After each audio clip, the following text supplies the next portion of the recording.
오늘 우리 말씀의 시작은 여러분들에게 작은 퀴즈로 시작하도록 하겠습니다. 하나의 속담일 수도 있고요, 하나의 관용적인 표현일 수도 있습니다. 한번 그림을 보시고 이게 무슨 것을 뜻하는지 한번 여러분 맞춰보시기를 바랍니다. 상품은 하나님께서 주실 겁니다. 무엇이, 어떤 속담, 어떤 관용구가 생각나십니까? 일부 예배보다는 좀 나십니다. 몇 분이 눈에 콩깍지가 씌었다라는 속담이죠. 사랑하는 누군가가 생기면 이 모든 그가 하는 행동들이 이뻐 보인다는 겁니다. 여러분, 이게 없었으면 우리 결혼 못했죠. 그렇죠? 특별히 이성적으로 판단하지 못하게 되고 이 결점이 보이지 않는 상태를 의미한다고 합니다. 의학적으로 보면 정말로 도파민이나 어떤 이 물질이 우리 안에서 생성돼서 우리로 하여금 객관적이지 못하게 하고 주관적으로 판단하게 만드는 어떤 현상을 표현하는 속담이기도 합니다. 근데 문제는 언제 문제가 생깁니까? 이 콩깍지가 벗겨질 때 큰 문제가 생기죠.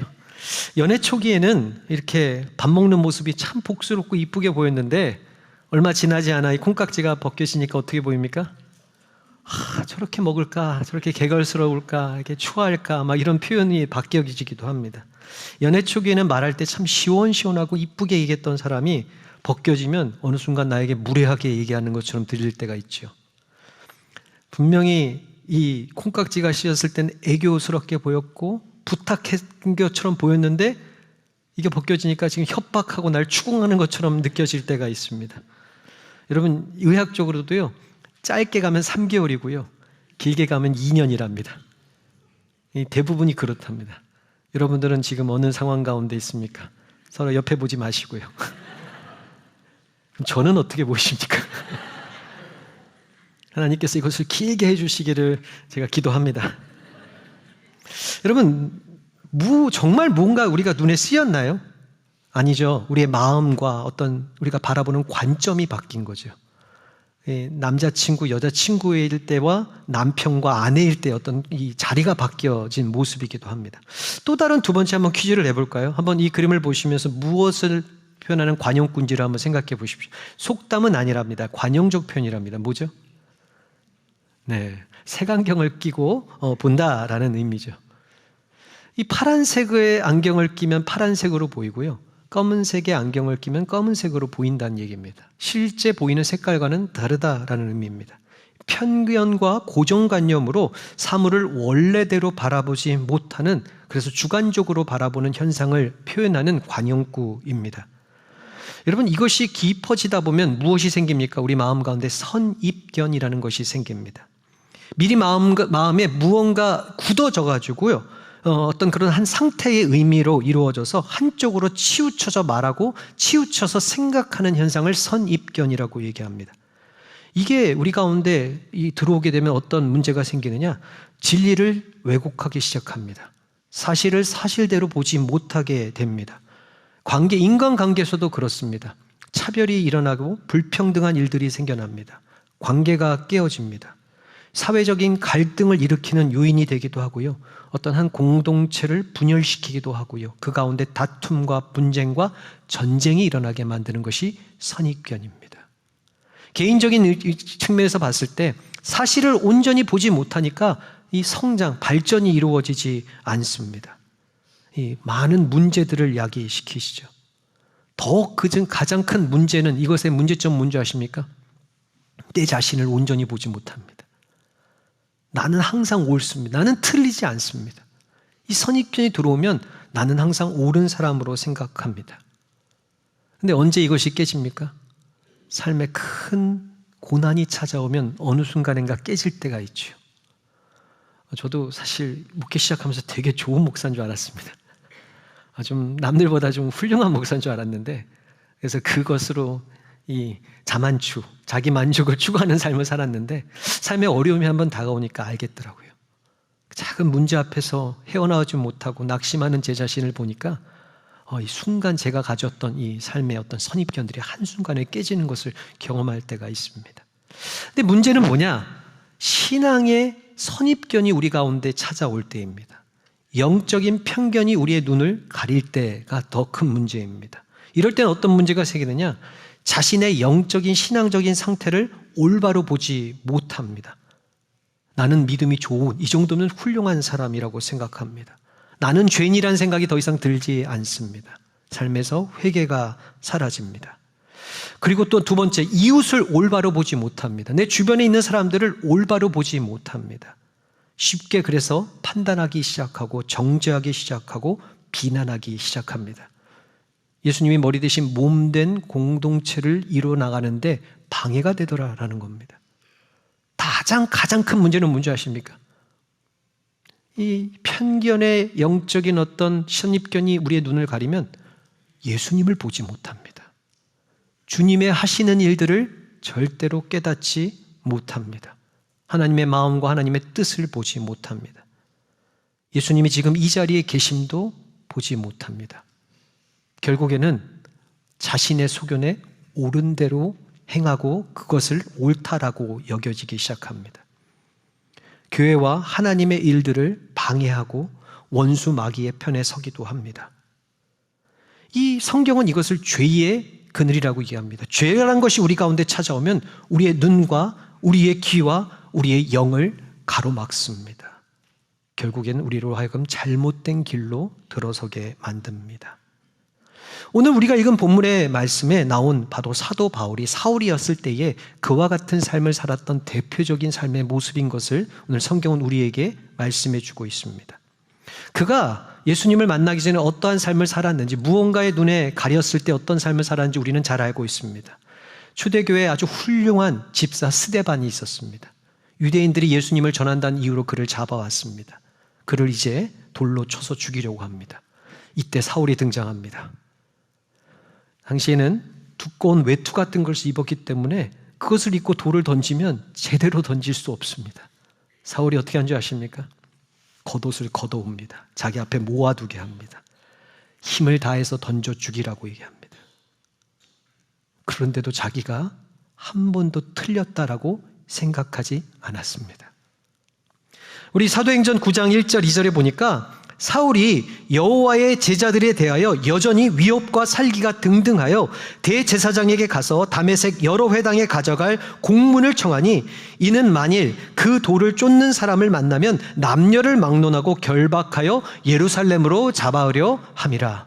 여러분, 이 사울의 모습을 보십시오. 살기가 등등하였습니다.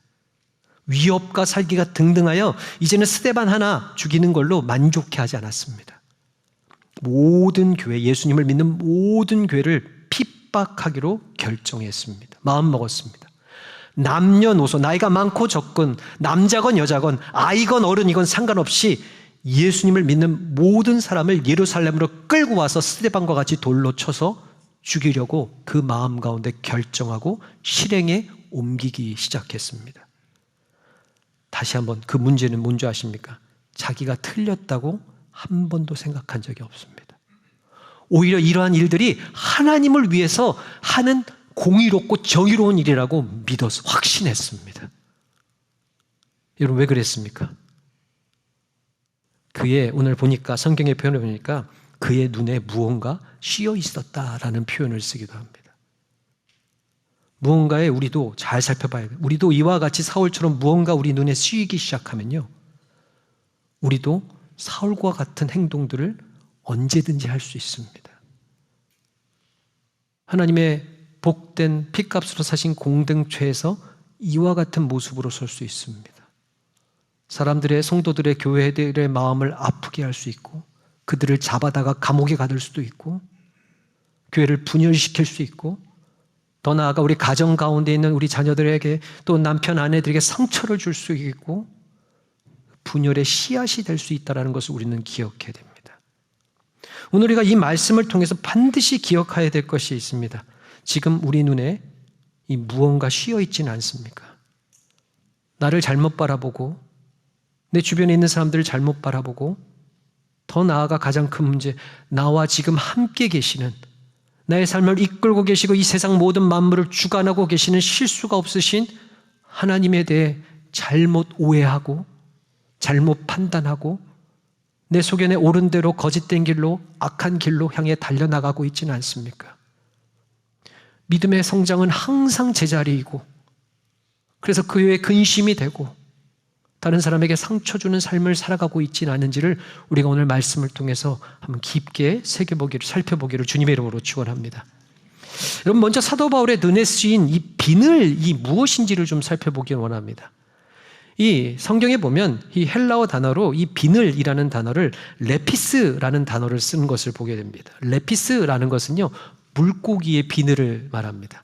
특별히 일반 물고기가 아니라 화려한 비늘을 가진 어떤 큰 물고기의 비늘을 의미합니다. 여러분, 혹시 무지개 물고기라는 여러분 책을 아십니까? 한번 영상을 볼까요? 이 책 아십니까? 네, 자녀를 좀 키워보신 분들이라면 이 책이 뭔지를 알 겁니다. 자녀에게 좀만 관심이 있었으면 아시지 않을까요? 네, 일부랑 반응이 별반 다르지 않네요. 이게 어떤 내용이냐면요, 이 한 물고기가 화려한 비늘을 가진 물고기가 있는데 이의 기쁨과 만족은 이 비늘을 자랑하면서 다녔답니다. 사람들이 지나가던 물고기들이 우와 하면 그것이 기쁨이 됐고 그것이 즐거움으로 삼았던 한 물고기에 대한 이야기입니다. 여러분, 욥기 말씀을 보십시오. 욥기 41장 15절에 보면 그의 질비한 비늘은 그의 자랑이로다. 튼튼하게 봉인하듯이 닫혀 있구나. 여기서 말한 그의 자랑을 얘기하는 그 자랑이라는 단어가 뭔지 아십니까?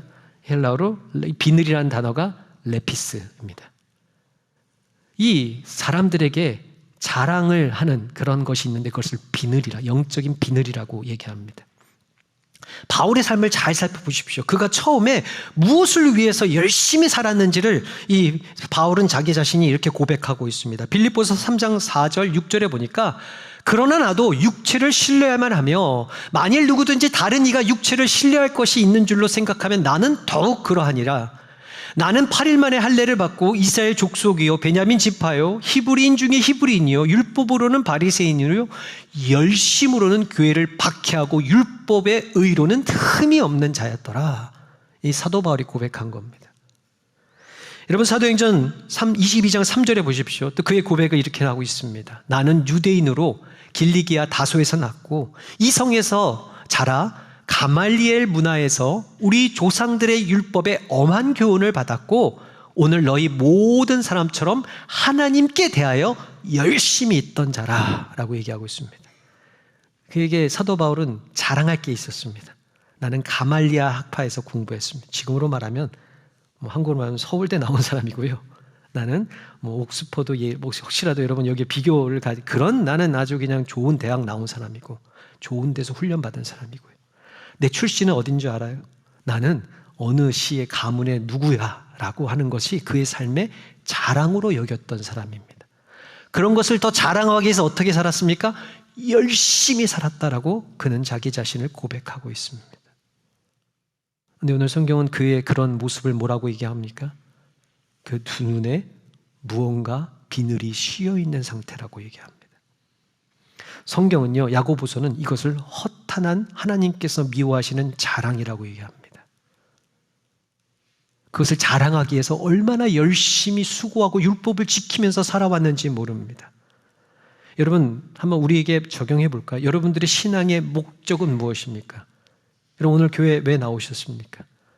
왜 여러분 주님을 위해서 헌신하고 또 우리의 물질도 드리고 우리가 왜 기도하시고 그럽니까?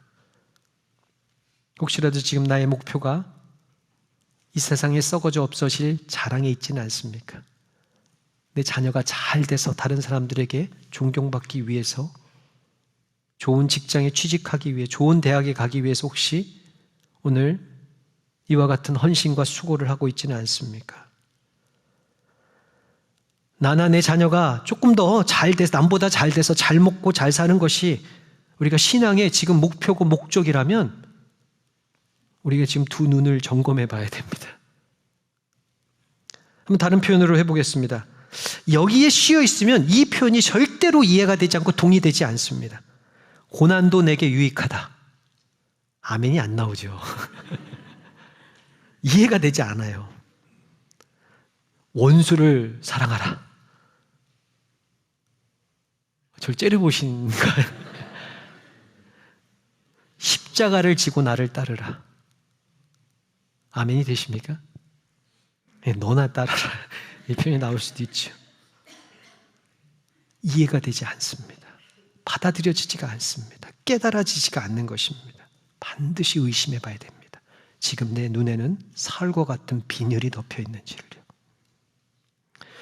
여러분, 이 비늘을 또한 이렇게 빛내는데 방해하면요, 어떤 것도 용납할 수 없습니다. 아까도 얘기했죠. 나보다 조금 더 빛나는 이 비늘을 가지고 있는 사람을 보면 뭐가 생깁니까? 시기와 질투와 열등감이 생깁니다. 반대는요, 조금만 부족한 비늘을 가지고 다니는 사람을 보면요, 한없이 멸시하고 무시합니다. 이게 지금 내 눈에 이 사울의 비늘이 씌어져 있는 것입니다. 참 감사하게도 사울은 이 비늘을 오늘 말씀에 보니까 벗겨냈습니다. 그가 벗겨낸 다음에 했던 고백을 살펴보면 우리는 좀 더 잘 이해할 수 있습니다. 로마서 5장 3절 4절에 보십시오. 다만 이뿐 아니라 우리가 환난 중에도 즐거워하나니 이는 환난은 인내를, 인내는 연단을, 연단은 소망을 이루는 줄 알미로다. 고린도서 11장 30절에 보시면 이렇게 얘기하고 있습니다. 내가 부득불 자랑할진대 내가 약한 것을 자랑하노라. 갈라디아서 6장 14절을 보십시오. 그러나 내게는 우리 주 예수 그리스도의 십자가 외에 결코 자랑할 것이 없으니 그리스도로 말미암아 세상이 나를 대하여 십자가에 못 박히고 내가 또한 세상에 대하여 그러하니라. 비늘이 씌어질 때는 세상의 것을 자랑했던, 그것을 위해서 열심히 달려왔던 인생의 비늘이 벗겨지니까 이제는 예수 그리스도의 십자가 외에는 내가 자랑할 것이 없도다라고 고백하는 것입니다. 여러분, 무엇을 자랑하고 계십니까? 제가 여기 와서 첫 번째 나누었던 말씀이 우리의 자랑은 무엇입니까? 여러분의 자녀입니까? 여러분들의 지식입니까? 여러분들의 직장, 여러분들의 학력, 여러분들의 경험입니까? 우리는 반드시 사울의 비늘이 씌어져 있는지를 점검해야 됩니다. 그것이 점검되어지지 않으면 나를 잘못 바라봅니다. 내 주변을 잘못 바라보기 시작합니다. 예수님을 볼 수가 없습니다. 내 소견에 옳은 대로 죄악의 길로 갈 수밖에 없는 것입니다. 오늘 두 번째, 이 물고기 비늘이 무엇을 의미하는지 한번 살펴보길 원합니다. 사무엘상 17장 5절에 보면 이렇게 말씀하고 있습니다. 머리에는 노투구를 썼고 몸에는 비늘 갑옷을 입었으니 그 갑옷의 무게가 놋 5,000세겔이며, 여기서 말하는 비늘 갑옷의 비늘이 레피스입니다. 여러분, 갑옷은 어떨 때 의미를 씁니까? 여러분, 방패는 어떨 때 씁니까? 적의 공격에서 나를 방어하고 나를 보호하는 데 쓰여지는 겁니다. 다시 말하면 세상의 모든 사람이 적인 겁니다. 그 사람들을 방어하기 위해서는 무슨 옷을 입어야 됩니까? 비늘 갑옷을 입어야 됩니다. 비늘 방패를 가져야 됩니다. 자기 보호요, 자기가 의지하는 것들을 말하는 것입니다. 여러분, 자기 보호와 자기 의지가 우리가 왜 잘못됐느냐라고 얘기하는데요. 여러분, 세상의 거짓된 것들과 세상에 우리를 헤아려는 하는 것들을 통해서 우리가 그것을 보호하고 그것을 방어할 수 있는 우리가 의지하는 것들이 무엇이냐라는 것을 질문하는 것입니다. 여러분, 세상에 수많은 질병들이 있죠. 세상에 수많은 어려움들이 있죠. 이런 것에서 나를 보호해 줄 수 있고 나를 방어해 줄 수 있는 여러분들이 의지하는 것들은 어디에 있습니까? 자녀를 잘 키우면 얘가 나중에 나의 큰 보호막이 됩니다. 내가 가지고 있는 통장 잔고에 돈을 많이 쌓아두면, 요즘은 또 통장 잔고에 하지 않죠? 뭐 주식이라고 얘기하나요? 아니면 뭐 코인이라고 얘기하나요? 이런 걸 좀 많이 가지고 있으면 내 노후가 아주 의지할 만한 보호가 됩니다. 어떤 분들은 열심히 운동하면서 건강을 챙깁니다. 그래서 내가 100세 인생 살겠다라고 결단하신 분들이 있습니다. 내 의지가 되는 것이죠. 혹시 그것이 내 삶의 목표요, 그것이 내 자랑이라고 한다면 나는 지금 사울의 비늘을 쓰고 있는 것입니다. 잘 생각해 보십시오. 우리가 왜 그런 것들을 자랑한 줄 아십니까? 그렇게 자랑하면 상대방이 나를 함부로 대하지 못할 수 있다라는 확실한 신념이 있습니다. 많이 자랑하시는 분들을 보면 그 마음의 중심에는 난 이런 사람이야, 나는 이런 성을 가지고 있어, 이런 방패를 가지고 있어, 이런 벽이 나한테는 있으니까 나한테 함부로 대하지 마 라는 자기 보호 본능이라고 얘기하기도 합니다. 여러분들, 우리는 너무나 잘 알고 있죠. 우리가 의지해야 될 분, 우리를 이 죄악된 세상에서 우리를 보호해 주시는 분, 우리의 방패와 우리의 능력이 되시는 분 누구라고 우리는 성경은 고백하고 신앙인들은 고백하고 있습니까? 우리 하나님 한 분밖에 없다고 얘기합니다. 그런데도 우리는 여전히 세상을 의지하는 것입니다. 세상을 자랑하는 것입니다. 사도 바울도 그랬습니다. 자신이 가진 지식, 학문이 자기를 보호해 줄 것이다라고 강력하게 믿고 의지했습니다. 자신이 알고 있는 율법을 지키기만 하면 하나님께 인정받고 사람들에게 칭찬받을 거라는 확신이 있었습니다. 하나님께서 그의 눈에 비늘을 벗겨주셨습니다. 그리고 그가 이렇게 고백합니다. 고린도후서 1장 9절에 보십시오. 우리는 우리 자신이 사형 선고를 받은 줄 알았으니 이는 우리로 자기를 의지하지 말고 오직 죽은 자를 다시 살리는 하나님만 의지하게 하심이라. 그가 이제는 무엇을 의지하십니까? 죽은 자 가운데 살리신 하나님만 의지한답니다. 이전에는 그렇지 않았답니다. 빌립보서 3장 8절에 보십시오. 내게 무익하던 것들을 다 배설물로 여기면 이전엔 유익했던 것들입니다. 이전에는 내가 의지했던 것들입니다. 그런데 예수님이 만나 예수님께서 그 두 눈의 비늘을 제거해 주시니까 그때부터 그가 보이기 시작합니다. 이것은 다 무익한 배설물이라는 것입니다. 그리고 나에게 가장 유익한 분은 예수 그리스도 한 분밖에 없다고 고백하는 겁니다. 여러분들에게 가장 의지가 되고 여러분들에게 가장 소중한 분은 누구십니까? 예수님이라면 여러분들의 눈에 비늘이 제거된 겁니다. 아직도 세상의 것을 바라보고 있다면 나는 오늘 사울의 비늘을, 죄의 비늘을 점검해야 된다라는 사실입니다. 여러분, 다윗이 이렇게 고백하고 있습니다. 시편 18편 2절에 보십시오. 여호와는, 이것을 다르게 표현하고 있습니다. 여호와만 나의 반석이시오, 나의 요새시오, 나를 건지시는 이시오, 나의 하나님이시오, 내가 그 안에 피할 나의 바위시며 나의 방패시며 나의 구원의 뿌리시오, 나의 산성이시로다. 이것이 그 삶의 이 죄의 비늘을 벗어버린 다윗의 고백입니다. 그럼에도 우리는 여전히 세상의 비늘, 세상의 방패, 세상의 갑옷을 입기를 원합니다. 세상의 성벽을 쌓기를 원합니다. 높은 벽을 쌓으면 사람들이 나를 함부로 대하지 못할 거라는 믿음을 가지고 있습니다. 중요한 사실 아십니까? 그 벽을 쌓다 보면 하나님을 향해서, 예수님을 향해서도 벽을 쌓습니다.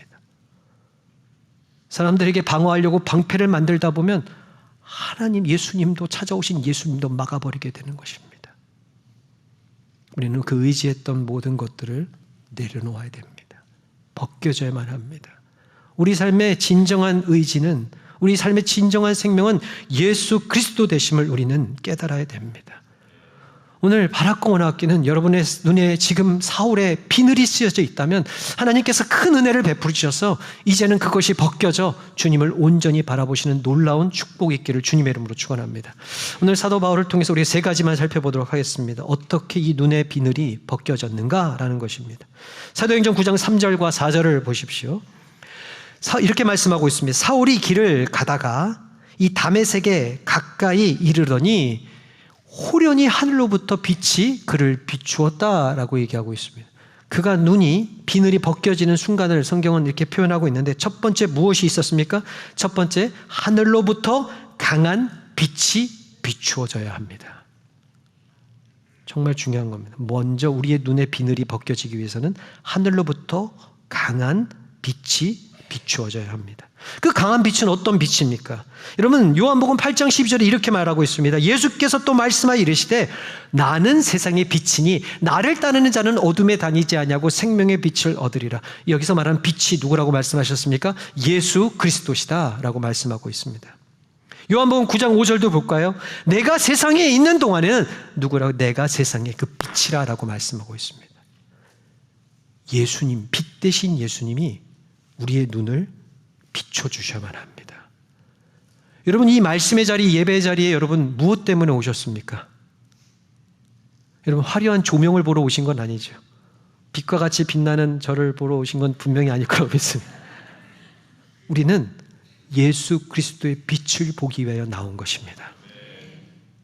다른 사람들의 빛나는 얼굴을 보기 위한 것이 아닙니다. 그 가운데 나를 빛나게 뽐내기 위해서 나온 것도 아닙니다. 우리가 이 예배에 나온 분명한 목적은 우리의 빛 대신 예수 그리스도를 보기 위함입니다.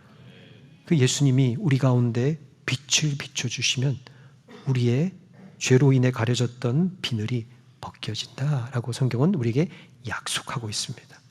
오늘 이 예배의 시간, 말씀의 시간에 여러분들에게 이 빛이, 예수 그리스도의 빛이 1층과 2층에 온전히 비춰주시기를 주님의 이름으로 축원합니다. 또한 이 빛은 무엇이냐라고 했을 때 이 빛은 우리가 너무나 잘 아는 것처럼 곧 말씀이라고 성경은 이야기합니다. 시편 119편 105절에 보니까 주의 말씀은 내 발의 등이요 내 길의 빛이니이다. 여기서 말한 이 강한 빛은 곧 하나님의 말씀입니다. 호련히 서든이라고 서든이라는 표현을 썼는데 갑자기 그 빛이 나에게 비춰지는 겁니다. 깨달아지기 시작하는 겁니다. 다른 사람에게 주는 말씀이 아니라 지금 나에게 주시는 생명의 말씀으로 이 비춰지는 것이 깨달아지고 보여지는 순간을 호련히 빛이 비쳤다고 얘기합니다. 오늘 이 말씀을 전할 때 여러분 어떤 분은 화가 나실 수도 있습니다. 왜 저 목사가 내 얘기를 하나? 조금 잘못되신 분들이 이렇게 합니다. 너 얘기하는 거라고 옆에를 쳐다볼 때도 있습니다. 여러분 언제 호련한 빛이 나에게 비친 줄 아십니까? 이 로고스 보편적으로 선포되어진 말씀이 레마 나에게 주시는 하나님의 말씀으로 깨달아질 때입니다. 그때가 어느 때입니까? 호련히 오늘 그 빛이 나에게 비춰주는 순간입니다. 사울의 비늘을 벗겨주시기 위해서 하나님께서 역사하시는 은혜의 순간이라는 것입니다. 바라고 원하기는 오늘 이 말씀이 저의 어떤 목소리, 저의 얼굴이 보여지는 순간이 아니라 하나님께서 여러분들의 어두운 심령 가운데 비춰주시는 레마의 생명의 말씀으로 비춰주시는 놀라운 은혜와 축복기를 주님의 이름으로 축원합니다. 여러분 두 번째 중요한 것이 있습니다. 빛을 비춰줬을 때는 그가 어떻게 있었습니까? 여러분 사실은 온전히 보지 못했습니다. 근데 오늘 말씀해 보니까 두 번째 중요한 사항은 땅에 엎드려져야 할 때 비로소 그가 하나님의 음성이 들리기 시작하는 것입니다. 사도행전 9장 4절에 보십시오. 땅에 엎드려져 들음에 서 있을 땐 들리지 않았는데 언제 들리기 시작했습니까? 엎어지기 시작하니까 들려지기 시작하는 겁니다. 어떤 소리가 들렸습니까? 사울아 사울아 내가 어찌하여 나를 박해하느냐 하시거늘. 여러분 하나님의 음성은요 엎드려져야만 들릴 수 있습니다. 내가 곳곳이 서 있고 고개를 쳐들고 있으면 들리지가 않습니다. 우리 삶에 강한 빛이 비춰져 왔습니다. 내가 옳다고 여기고 고개를 들고 있으면 들리지 않습니다. 그 말씀 앞에 엎드려져야만 합니다. 엎어져야만 합니다. 그게 무슨 의미인지 아십니까? 내가 믿고 왔던 것이 틀렸다고 인정하는 회개의 순간입니다. 나는 잘못이 없는데 하는 그 순간에서 벗어나 하나님의 말씀 앞에서 내가 무언가 잘못된 게 있는 것이 아닐까라고 하나님 앞에 겸손하게 엎드릴 때 비로소 하나님의 음성이 들리기 시작하는 겁니다. 많은 사람들이 빛을 비추면요 숨습니다. 죄의 습성입니다. 아담과 하와가 범죄하였을 때 하나님께서 그에게 빛으로 영광으로 찾아오셨습니다. 그들은 숨어버리는 겁니다. 피하는 겁니다. 하나님의 음성도 듣지 않으려 노력하는 것입니다. 여러분 가장 중요한 것은 내가 엎드려져야만 합니다. 기도도요 엎어져서 기도하라는 거 아닙니다. 우리의 마음을 엎드리라는 것입니다. 하나님의 음성 듣기 위해서 내가 가지고 내가 자랑했던 것, 내가 의지했던 것들을 다 주님 앞에 내어놓으라는 것입니다. 그리고 주님의 음성만 듣기 원합니다. 주님 말씀하여 주셔야지만 이 눈의 비늘이 벗겨질 수 있습니다. 우리가 소망하시기를 주님의 이름으로 축원합니다. 이 세 번째 중요한 것입니다. 영적인 눈이 열려지도록 우리가 함께 기도해야 됩니다. 사도행전 9장 11절 12절에 보십시오. 주께서 이르시되 일어나 직가라 하는 거리로 가서 유다의 집에서 다소 사람 사울이라 하는 사람을 찾으라. 그가 뭐하고 있었다고요? 그가 기도하는 중이었더라. 사도행전 9장 17절 보십시오. 아나니아가 떠나 그 집에 들어가 그에게 안수하여 이르되 형제 사울아 주 곧 내가 오는 길에서 나타나셨던 예수께서 나를 보내어 너로 다시 보게 하시고 성령으로 충만하게 하시니라 하고 그에게 손을 얹어 기도했다라고 성경은 이야기하고 있습니다. 여러분 물론 제가 아직 젊은 목사입니다. 하지만 제가 이 짧은 목회 기간 동안 한 가지 확신하고 경험한 깨달은 것이 있습니다. 사람의 선입견과 편견은요 아무리 말해도 벗겨지지가 않더라고요. 사람으로서는요. 제가 이전에 사역하던 교회 어떤 성도들 간의 분쟁이 있었습니다. 이것을 해결하기 위해서 제가 그때 초보 목사니까 수많은 노력을 했습니다. 심지어 제가 이런 표현을 쓰면 CCTV도 보여줬습니다. 아니라고 편견이라고 보여줬더니요. 와 깜짝 놀랐습니다. 목사님 잘못 봤다는 겁니다. 보여줘도요 사실을 얘기해도요 한번 선입견과 편견에 사로잡히면 되지가 않습니다. 그래서 한번 이렇게 설교 준비하면 안 되는데 결단을 하고 말씀을 가지고요, 한번 깨달으라고 그리고 설교를 딱 했습니다. 딱 끝나고 하는 소리가 너 들으라고 하는 소리라고 그러더라고요. 깜짝 놀랐습니다. 제가 깨달은 게 있습니다. 사람은요, 사람의 이 죄의 선입견과 편견을 누구든지 벗겨낼 수 없습니다. 이해시켰다고 벗겨지는 거 아닙니다. 상황을 우리 이 죄의 습성은요, 인간이 해결할 수 없습니다. 오직 예수님만 해결할 수 있습니다. 이 얘기는 뭔지 아십니까? 나에게 지금 쓰여있는 선입견과 편견을요, 내가 제거할 수 없습니다. 명상을 한다고요? 심리치료를 받는다고요? 잠시뿐입니다. 우리는 이것을 벗겨내시는 분이, 죄의 이 편견을 벗겨내시는 분, 죄의 비늘을 벗겨내신 분은 예수님 한 분밖에 없습니다. 그래서 우리는 기도해야 됩니다. 벗겨지도록. 그리고 우리는 말씀에 순종해야 되죠. 아나니아가 하나님께서 말씀하셨습니다. 너가 가서 기도해 주라. 아나니아가 얘기합니다. 아니, 저 사람이 어떤 사람인데요?